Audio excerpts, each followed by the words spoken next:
What's up, guys? My name's Bill.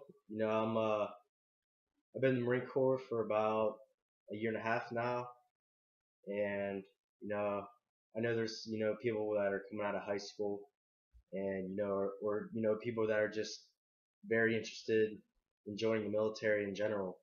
So I'm here, to tell you about it. So in this video, I'm going to tell you about meps, which is the Military Entrance Processing Station. So this is like the basically the entire process that every civilian is going to have to go through to become a part of the United States military. Alright, so I made an outline for you guys right here so that I know exactly what I'm going to be talking about. Alright, so basically about actually like 2 years ago, before I even started my senior year in high school. So this is back in August 10th, 2011. Yeah. So I my recruiter picked me up the the afternoon in the afternoon, and then he took me to the federal building down in Pittsburgh, Pennsylvania. That's where I'm originally from, and I had to. The first thing you got to do is take an ASVAB test. So um, yeah, you walk in the building, and I went up to like the 12th floor or something like that, and then you get to a room just filled with computers, and you had to. They're very strict, so like don't bring any. If you're trying to cheat, you're not gonna get away with it.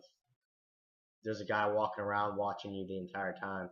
If you try to cheat, you're gonna get kicked out of that room immediately, and they probably won't allow you to take the test again. So I wouldn't recommend it. But yeah, the test is pretty. It's honestly pretty easy. Any average person can pass it. I mean, there's some people that just don't really, so they just don't pay attention in school, and they just don't know the regular stuff. But it's based on a 10th grade general education, so it's not that hard. Um, Me personally, I scored a 69 on the test. You get up to 99. Don't think of it as like a regular grade, because all right, so I'm in the Marine Corps. I didn't. Yeah. Oh, actually, I did tell you that. The minimum score you need on the ASVAB to join the Marines is a 31. So 31 and higher, you can join. Um, Basically, the point of the ASVAB is to show um, what what jobs are available to you in the Marine Corps or whatever other branch of service you decide to join. Um, so the basically after you're done taking the test, you're gonna go to a hotel because um, it's like a 2 day process. So, anyways, I went to a Sheraton hotel that was just right across the town from Pittsburgh. So yeah, I stayed there for the night. It was pretty nice. You don't got to worry about paying for anything. The government has it all covered. The hotel is pretty aware of how everything is working. So you'll get your own room to stay in.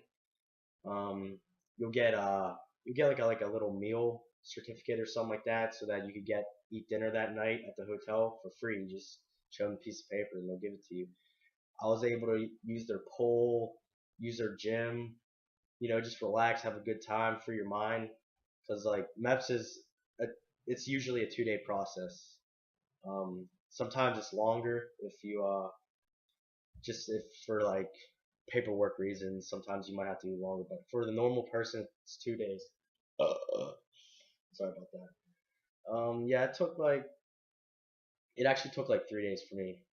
But anyways, continuing on with the process. So basically, you wake up next morning about 4 in the morning. I didn't go to bed till like midnight because I was just hyper and fooling around in the pool and stuff with people that I never met.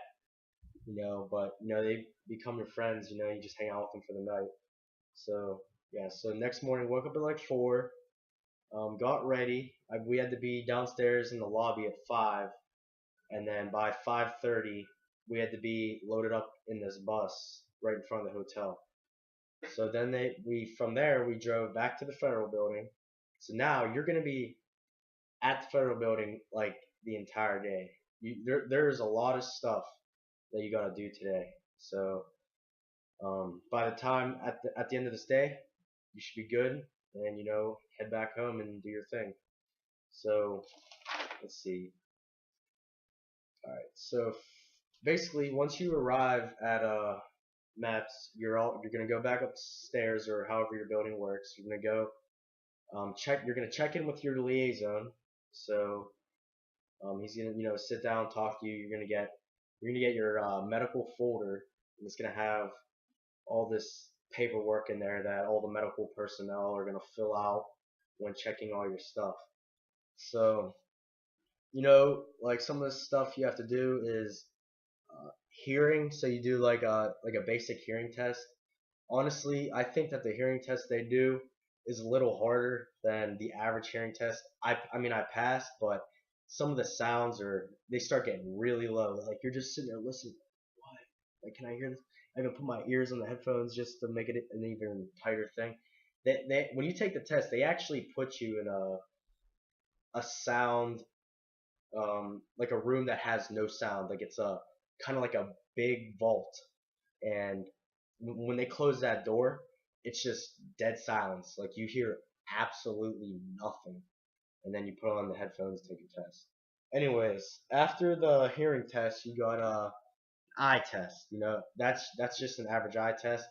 You don't have to have 20/20 vision, but it's just like an average eye test, and they find out what prescription that you'll need when you're in the military, if you need one. Um, Another eye test that they take is depth perception. Now, I wasn't too sure what depth perception was, but what that is like you see like two objects like in front of you, and like say one's a little closer to the other than the other, then you gotta like pick which object is closer than all the other ones, and that's what depth perception is.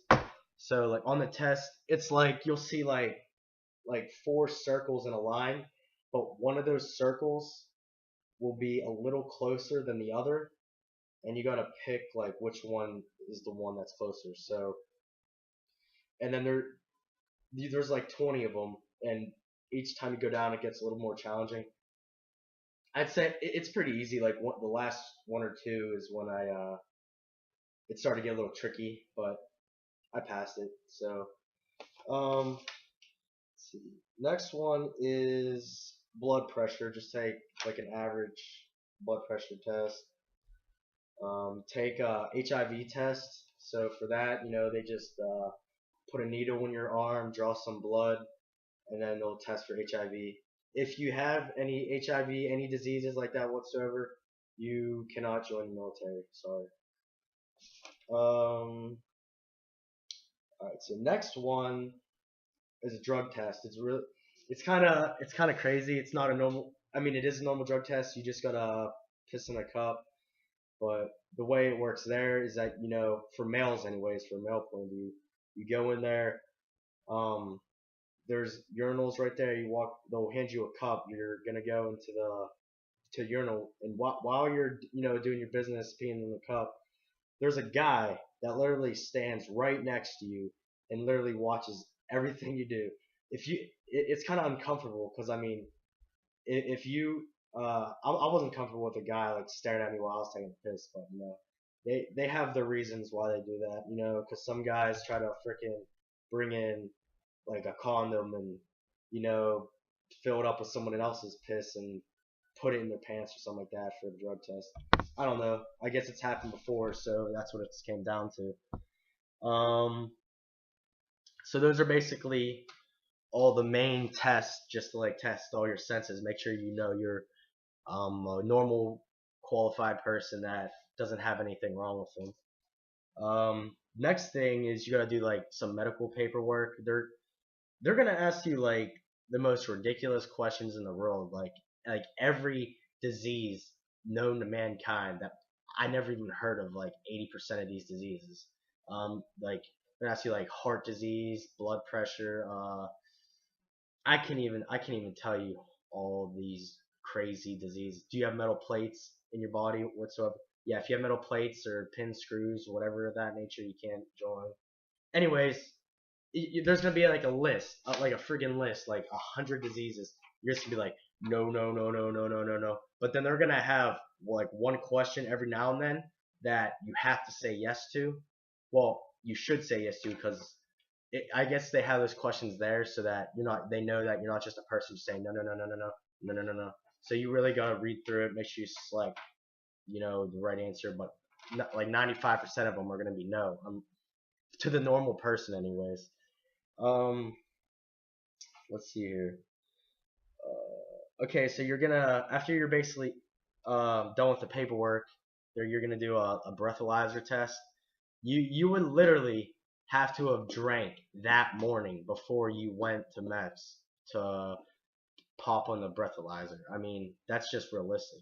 Realistically, maybe last night if you were like hammered drunk or something like that, you might pop on the breathalyzer. But it's just an average breathalyzer. I mean, it's easy. You just blow into a plastic tube and then you're good.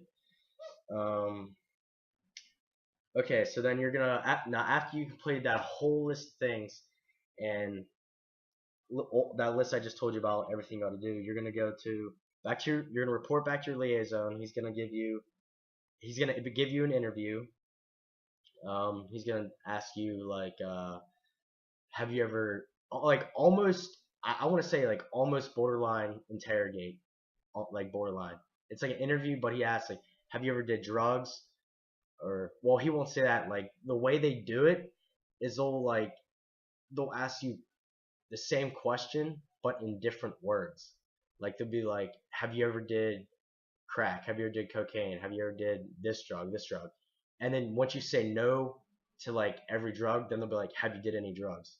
And then their main concern in the interview is to try to get you to say that you've done drugs. Like they're like so like manipulative, whatever. I don't even know. You know what I mean? Like that. They make you feel like say you never did drugs. They will make you feel like you want to say yes that you did do drugs. Like that's how they make you feel. It's kind of weird, but it's their job. It's their job to find them like drug addicts that are trying to just say no. Um, anyways, other than that, you're just gonna get it. The biggest thing is drugs, but after that, they'll ask you normal questions too. But literally every interview you get, drugs gets brought up into the conversation. So the next interview you're gonna get is by a doctor. He's just gonna ask you some basic medical questions. Then he's gonna ask you if you did drugs. Every interview, drugs. Like they focus on that. So um, after that, now you're basically done with all like not medical yet. There's still one more thing to do. Next thing is you gotta do like exercises and like a full physical times 10. This is ridiculous. This physical, but basically you're gonna walk into this room. It's just an empty room and you're gonna be there with like 10 15 other guys. You're gonna all strip down naked, no no shirt, no pants on. That you're gonna take it off except for your underwear. You're all gonna be down into your underwear, and then they're gonna tell you like line up into like a group, and then they're gonna have you do like these exercises, like these weird exercises I never heard of. Like they'll tell you to um, like they'll do like the duck walk or stuff. Maybe I'll make another video demonstrating these exercises if you're really that interested into it. But basically, the main point of these exercises are just to test like if you have like regular body motion control, like if you have full arm movement, full finger movement, like just to make sure you're a regular person that doesn't have a shoulder problem. Like, I can only move my arm up here. Like they just want to make sure you're a regular person. You do regular things. Now, the full physical by times, I call it times 10 because this physical is ridiculous. Now, for the most part, it's going to be like a regular physical. They're going to check your ears, look in your eyes, um, you know, touch your nutsack, all that stuff. It can make you like cough, you know. Now, the one thing that I was not familiar with is they look at your asshole. So he's gonna tell you to bend over, and he's gonna literally tell you spread your cheeks, not make like in a professional manner though. And he looks at your asshole, but um, I guess it's to check, make sure you don't have any hemorrhoids or any of that bullshit. Um, and then he'll probably ask you like a few medical questions about whatever. And now, once you're done with that, you can put your clothes back on and then just leave the room. So you are fine. Now that is it with medical. You are finally done with everything medical related. Thank God.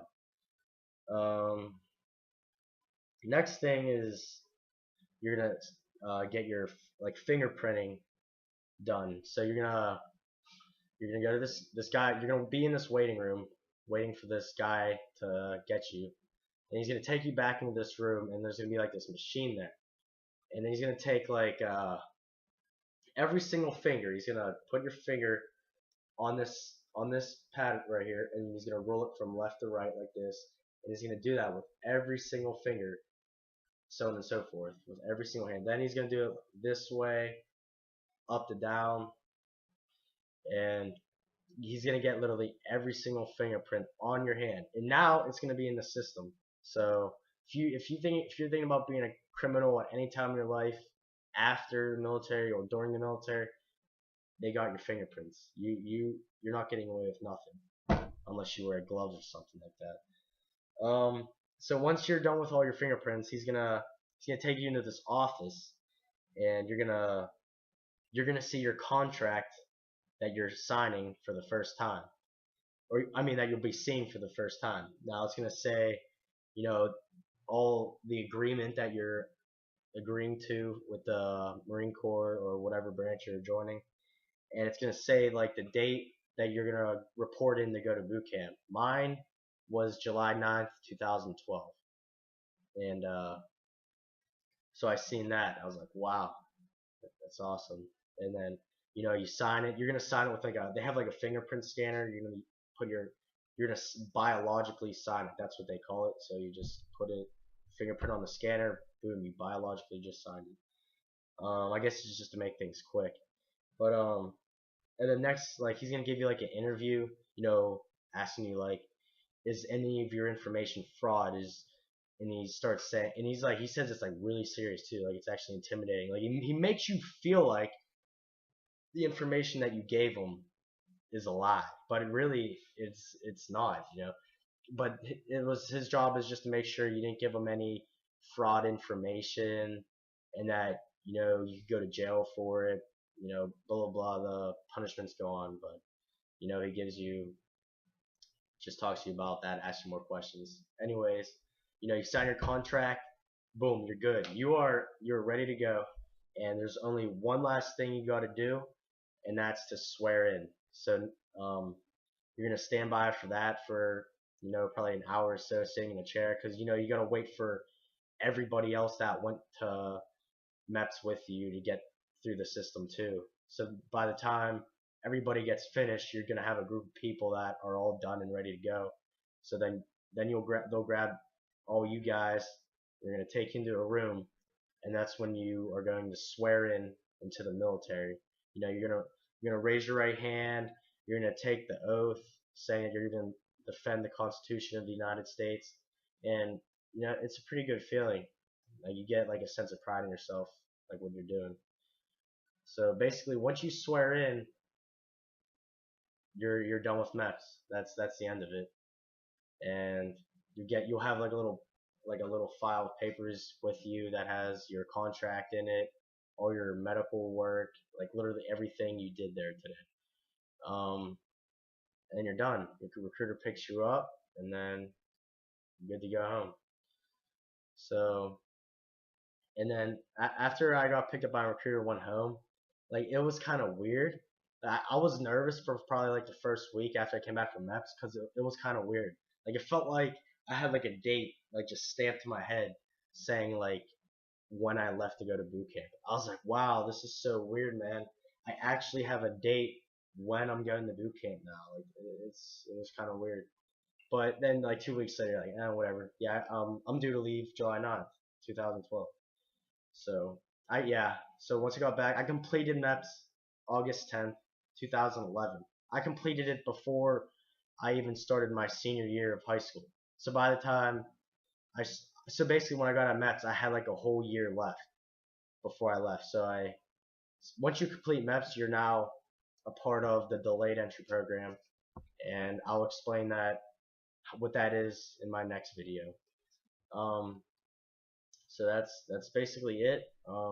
If you have any questions or comments, just leave them right below the video. All right, I will see you later.